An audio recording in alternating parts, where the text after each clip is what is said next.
Hi, here goes another read aloud. This one is Just a Dream by Chris Van Allsburg. I have read this one and it's good. Here we go.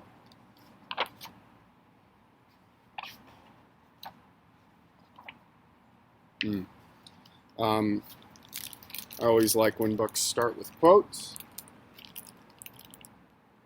We have met the enemy, and he is us. Pogo.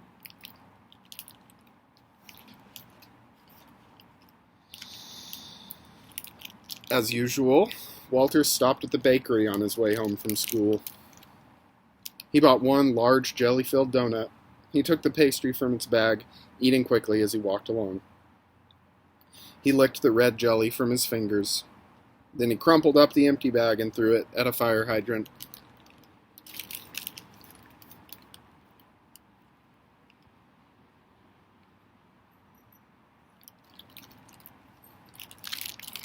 At home, Walter saw Rose, the little girl next door, watering a tree that had just been planted. "It's my birthday present," she said proudly. Walter couldn't understand why anyone would want a tree for a present. His own birthday was just a few days away. "And I'm not getting some dumb plant," he told Rose.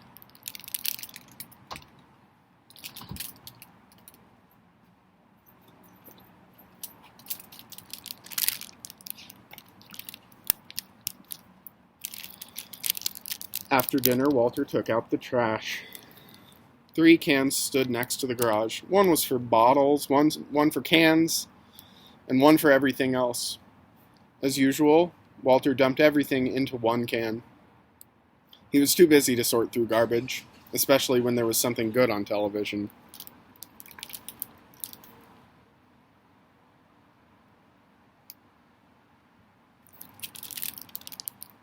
The show that Walter was so eager to watch was about a boy who lived in the future. The boy flew around in a tiny airplane that he parked on the roof of his house. He had a robot and a small machine that could make any kind of food with the push of a button.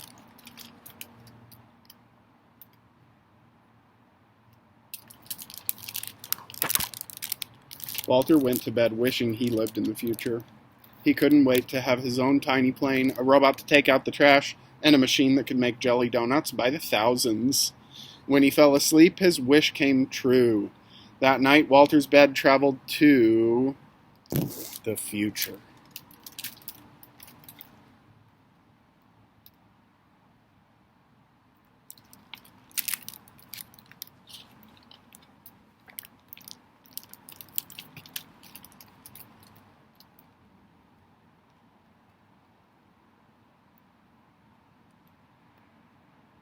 Can you all tell what's happened in the future in his dream?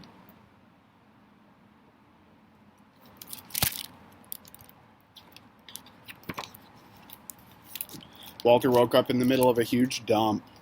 A bulldozer was pushing a heap of bulging trash bags toward him. "Stop!" he yelled. The man driving the bulldozer put his machine in neutral. "Oh, sorry," he said. "Didn't see you." Walter looked at the distant mountains of trash and saw half-buried houses. "Do people live here?" he asked. "Not anymore," answered the man. A few feet from the bed was a rusty old street sign that read, "Floral Avenue."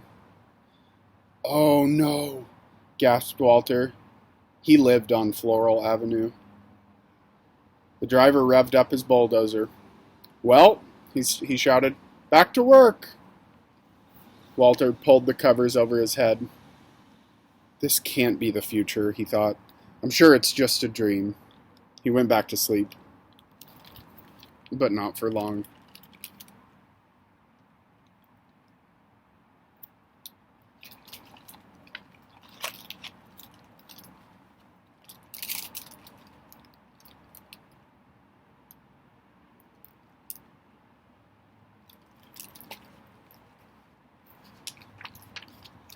Walter peered over the edge of his bed, which was caught in the branches of a tall tree. Down below, he could see 2 men carrying a large saw. "Hello!" Walter yelled out. "Hello to you," they shouted back.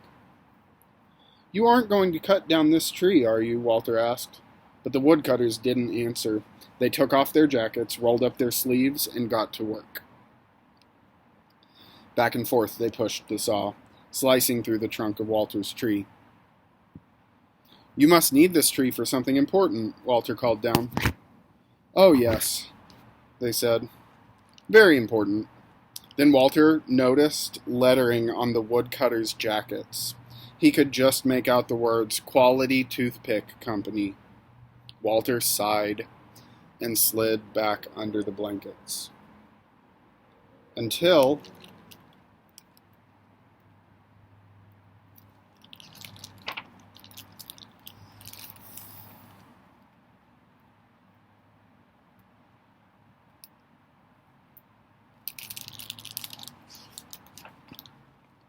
Walter couldn't stop coughing.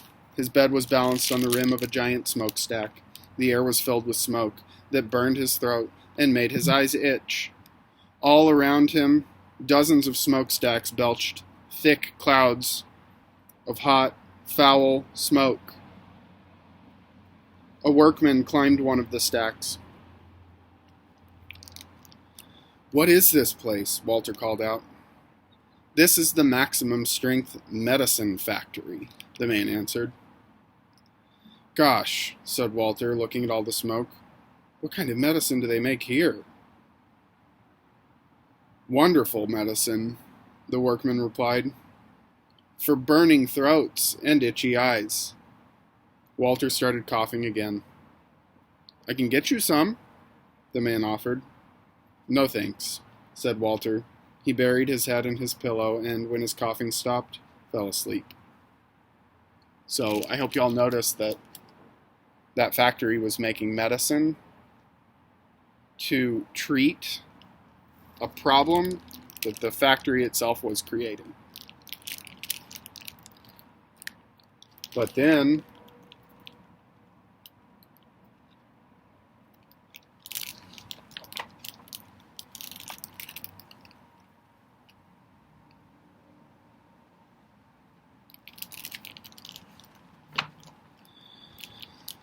snowflakes fell on Walter. He was high in the mountains. A group of people wearing snowshoes and long fur coats hiked past his bed. "Where are you going?" Walter asked. "To the hotel," one of them replied. Walter turned around and saw an enormous building. A sign on it read "Hotel Everest." "Is that hotel," asked Walter, "on the top of Mount Everest?" "Yes," said one of the hikers. "Isn't it beautiful?" "Well," Walter began, but the group didn't wait for his answer. They waved goodbye and marched away. Walter stared at the flashing yellow sign, then crawled back beneath his sheets. But there was more to see.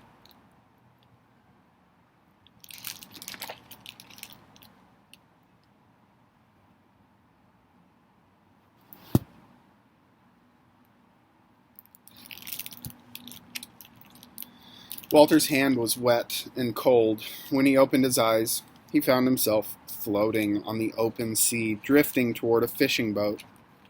The men on the boat were laughing and dancing. "Ship ahoy!" Walter shouted. The fisherman waved to him. "What's the celebration for?" he asked. "We've just caught a fish," one of them yelled back.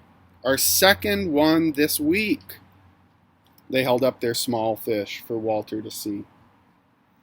"Aren't you supposed to throw the little ones back?" Walter asked. But the fishermen didn't hear him. They were busy singing and dancing. Walter turned away. Soon the rocking of the bed put him to sleep. But only for a moment.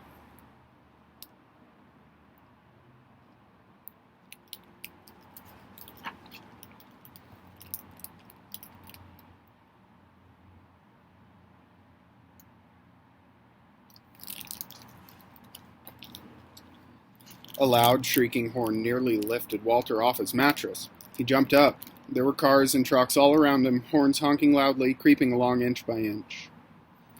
Every driver had a car phone in one hand and a big cup of coffee in the other. When the traffic stopped completely, the honking grew even louder.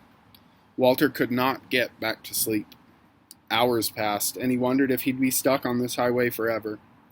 He pulled his pillow tightly around his head.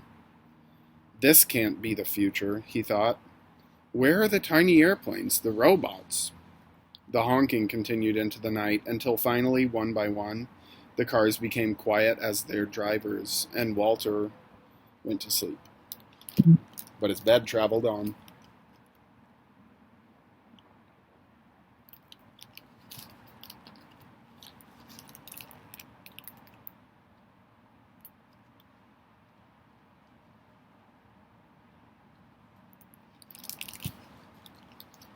Walter looked up. A horse stood right over his bed, staring directly at him. In the saddle was a woman wearing cowboy clothes. "My horse likes you," she said. "Good," replied Walter, who wondered where he'd ended up this time. All he could see was a dull yellow haze. "Son," the woman told him, spreading her arms in front of her, "this is the mighty Grand Canyon." Walter gazed into the foggy distance. "Of course," she went on, "with all this smog, nobody's gotten a good look at it for years." The woman offered to sell Walter some postcards that showed the canyon in the old days. "They're real pretty," she said, but he couldn't look. "It's just a dream," he told himself. "I know I'll wake up soon, back in my room." But he didn't.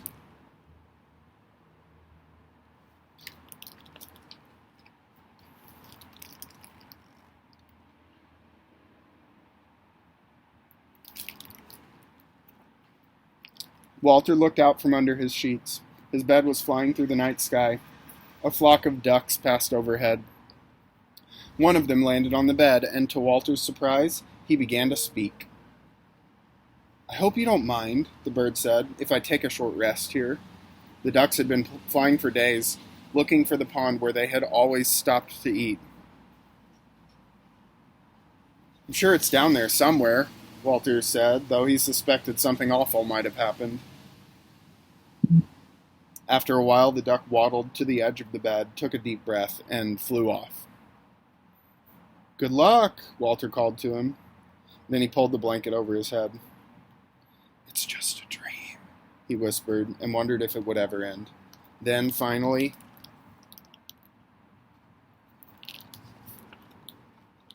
Walter's bed returned to the present. He was safe in his room again, but he felt terrible. The future he'd seen was not what he'd expected. Robots and little airplanes didn't seem very important now. He looked out his window at the trees and lawns in the early morning light, and then jumped out of bed.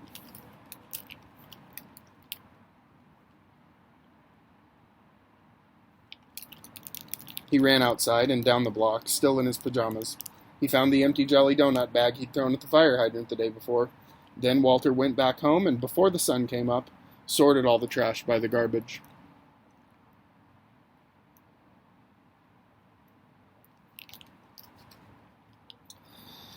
A few days later, on Walter's birthday, all his friends came over for cake and ice cream. They loved his new toys, the laser gun, electric yo-yo, and inflatable dinosaurs. "My best present," Walter told them, "is outside." Then he showed them the gift that he'd picked out that morning. A tree. After the party, Walter and his dad planted the birthday present. When he went to bed, Walter looked out his window. He could see his tree and the tree Rose had planted on her birthday. He liked the way they looked side by side. Then he went to sleep, but not for long, because that night, Walter's bed took him away again.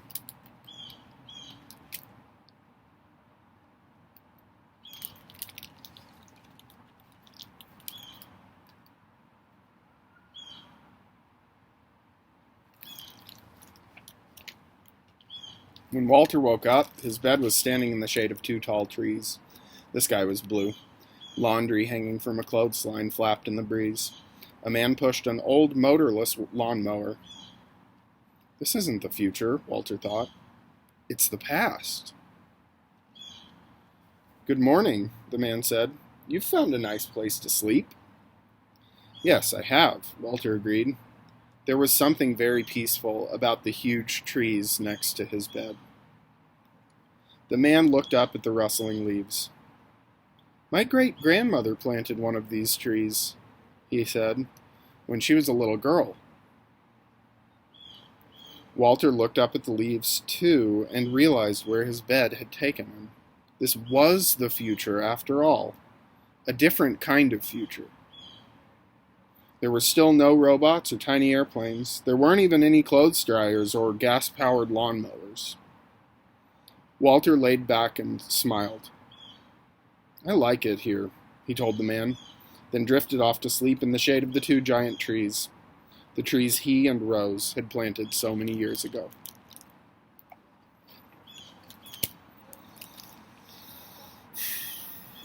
We have to take care of our future. Nobody else will do it but us. And we can't do it by ourselves. We can't do it just by recycling. We can't do it just by biking instead of taking cars. We have to do it as a world. We have to change the way that we do things. Very much. We are going to need to make decisions made less on the basis of money and greed, or maybe not at all on the basis of money and greed. We need to make decisions based on what is good for us, everyone, and good for the planet. And our world is having a very, very hard time doing that. And you all and I and everyone we know need to get very serious about that right now. Because the future is in danger, and we have to save it.